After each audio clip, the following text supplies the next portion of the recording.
12월 9일 금요일입니다. 오늘 새벽 우리에게 주시는 하나님의 말씀은 베드로전서 3장 1절로 7절까지의 말씀입니다.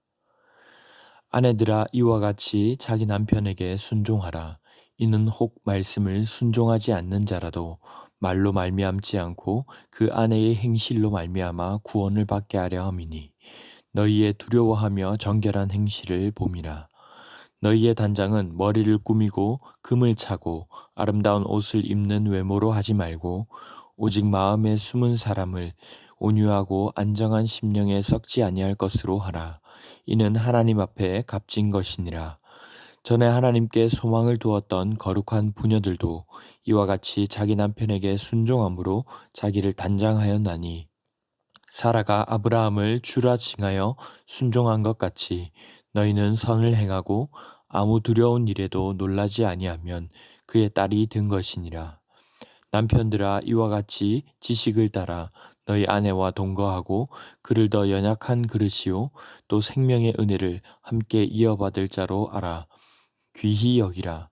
이는 너희 기도가 막히지 아니하게 하려 함이라. 아멘. 베드로전서는 1장 서두에서부터 흩어진 나그네 그리스도인의 삶이 어떠해야 하는지를 말씀하고 있습니다. 물리적으로도 그렇지만 좀 더 넓게 본다면 세상으로 나아가 살아가는 그리스도인들의 삶이 어떠해야 하는지를 말하고 있는 것입니다. 사람들에게 버림바 되었지만 산소망 산돌이신 예수님을 바라보며 우리가 어떤 은혜를 받았는지를 기억하고 또 그런 은혜를 받았다면 모든 행실에 거룩한 자가 되라는 것이죠.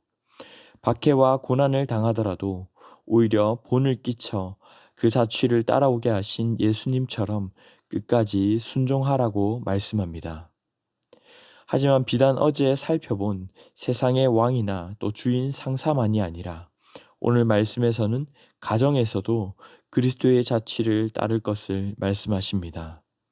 1절에 아내들아, 이와 같이 자기 남편에게 순종하라 라고 하며 앞에서도 강조했던 것처럼 그저 좋은 남편, 하나님을 잘 섬기는 남편에게만 국한되지 않는다고 말합니다. 이는 혹 말씀을 순종하지 않는 자라도 그 아내의 행실로 말미암아 구원을 받게 하려 함이라. 순종해야 할 이유에 대해 말씀하면서도 그저 화목하고 행복하기 위해서만이 아니라 그렇지 않은 남편이라도 그로 구원받게 하려 함이라고 말하는 것이죠. 사도 바울도 고린도전서 7장 16절에서 이렇게 말했습니다. 아내 된 자여, 네가 남편을 구원할는지 어찌 알 수 있으며 남편 된 자여, 네가 내 아내를 구원할는지 어찌 알 수 있으리요. 고린도전서 9장 19절로 22절에서는 자유가 있지만 종이 되고 율법 아래 있지 않지만 율법 아래 있는 자처럼 된 것이 그들을 얻고자 하기 위함이라고 말씀합니다. 가정은 어쩌면 우리의 모습을 가장 단편적으로 잘 보여주는 곳입니다. 그러니 오히려 그곳에서 2절에 너희의 두려워하며 정결한 행실을 본다는 것이죠. 3절에 그저 외적으로 우리의 몸을 단장하고 금을 차고 아름다운 옷을 입는 것으로 치장할 것이 아니라 오직 우리의 내면, 마음에 숨은 사람을 온유하고 안정한 심령에 썩지 아니할 것으로 정숙하게 단장하라는 것입니다. 그 이유는 이것이야말로 하나님 앞에서 값진 것이기 때문입니다. 본문을 기록하고 있는 베드로는 사실 예수님을 따를 때 이런 면과는 거리가 멀었던 사람이었습니다. 드러나기를 좋아하고 감정적으로 반응하던 사람이었습니다.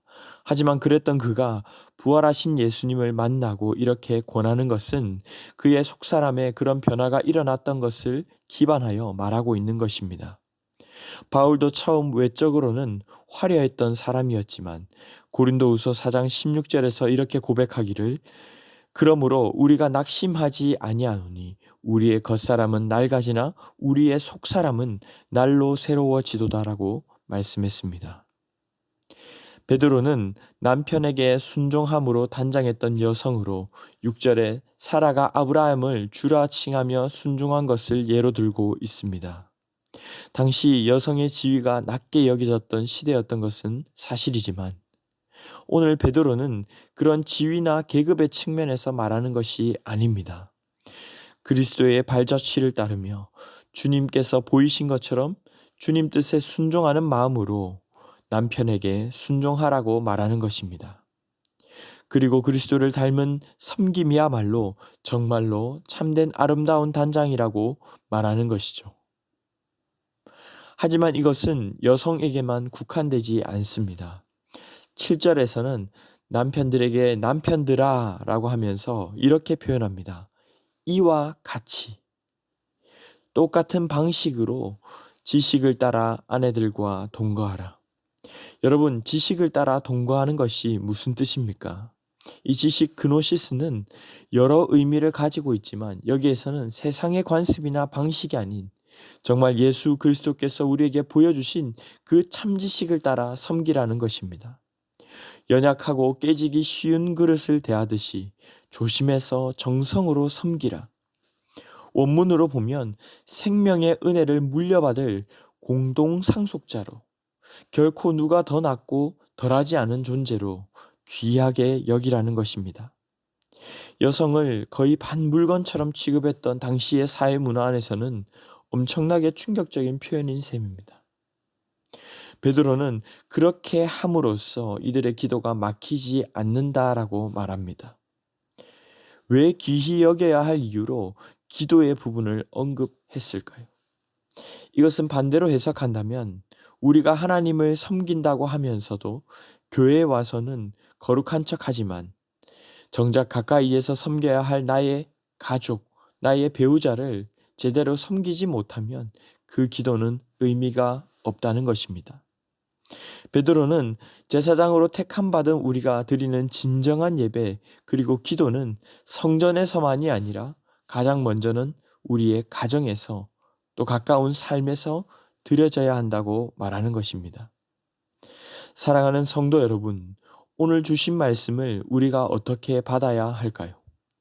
오늘날 교회도 세상도 외적으로는 점점 더 화려해져 갑니다. 그러나 우리의 가정에서 직장에서 우리는 거룩한 제사장으로 살아가고 있는가 하는 것입니다. 교회 안에서만이 아니라 불신자들이 볼 때, 세상에서 볼 때, 나의 가정에서 볼 때 우리는 어떤 모습입니까? 베드로가 사환과 주인의 관계, 세상의 권세자들 앞에서 또 가정에서의 모습을 언급한 것은 가장 실질적으로 우리가 맞닿아 있는 영역들을 말하고 싶은 것입니다. 흩어져 살아가는 그곳에서도 우리는 참 교회인가, 제사장인가, 거룩한 나라인가, 택함받은 족속인가 묻고 있는 것이죠. 사실 가까울수록 더 잘 섬기고 사랑해야 하지만 오히려 가까운 사이에서 더 쉽지 않습니다. 그러나 오늘 주신 말씀처럼 가정에서 나의 아내와 남편에게 또 자녀를 대할 때 주님을 섬기듯 섬기며 그리스도의 향기를 드러낼 수 있기를 바랍니다. 말씀을 맺겠습니다. 가족끼리 얼마나 외적으로 아름답게 단장했는가를 보지 않습니다. 오히려 가까울수록 민낯을 보고 내적인 부분을 봅니다. 그러나 내면이 어떻게 단장되어 있는가 하는 것이 더 중요하다는 것이죠. 가까우니까 함부로 해도 돼가 아니라 오히려 가까울수록 더 귀히 여기고 섬기고 사랑해야 할 줄로 믿습니다. 그리하여 여러분의 가정에서도 이 모습이 주님 앞에 나아올 때도 거리끼고 불편함이 되는 것이 아니라 서로 사랑함으로 주님의 기쁨이 되고 주님을 뜨겁게 사랑하는 현장이 되는 그리스도의 자취를 따르는 아름다운 성도들이 다 되시기를 주님의 이름으로 축원합니다. 기도하겠습니다. 사랑의 주님 감사합니다. 오늘도 주님 전에 나와 하나님께 예배함으로 하루를 시작하게 하심에 감사합니다. 그러나 이곳에서의 신앙이 우리의 삶 전부가 아님을 믿습니다.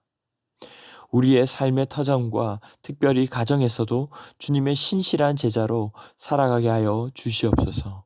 겸손하고 온유함으로 섬기는 남편, 아내, 부모, 자녀 되게 하시고 이를 통해 그리스도의 향기가 전해지게 하여 주시옵소서.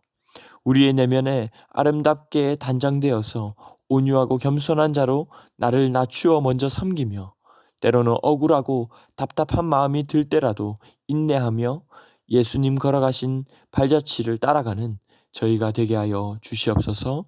이 모든 말씀 존귀하신 예수님의 이름으로 기도하옵나이다. 아멘. 이 시간 함께 기도하실 때 주신 말씀을 붙들고 기도하시고 주간 기도 제목에 따라 모든 소그룹 모임을 위해 기도하겠습니다. 모든 다락방 모임, 전도회 모임들마다 예수 안에서 한 가족과 같이 은혜를 나누는 모임 되게 하시고 우리 교회 안에 소외되는 영혼이 하나도 없는 정말 사랑 많은 가정 같은 교회가 되도록 모든 소그룹 순장님들과 교회를 책임지고 섬기시는 장로님들 위해서도 기도해 주시기 바랍니다. 합심 제목과 개인적인 제목으로 기도하겠습니다. 함께 기도하겠습니다.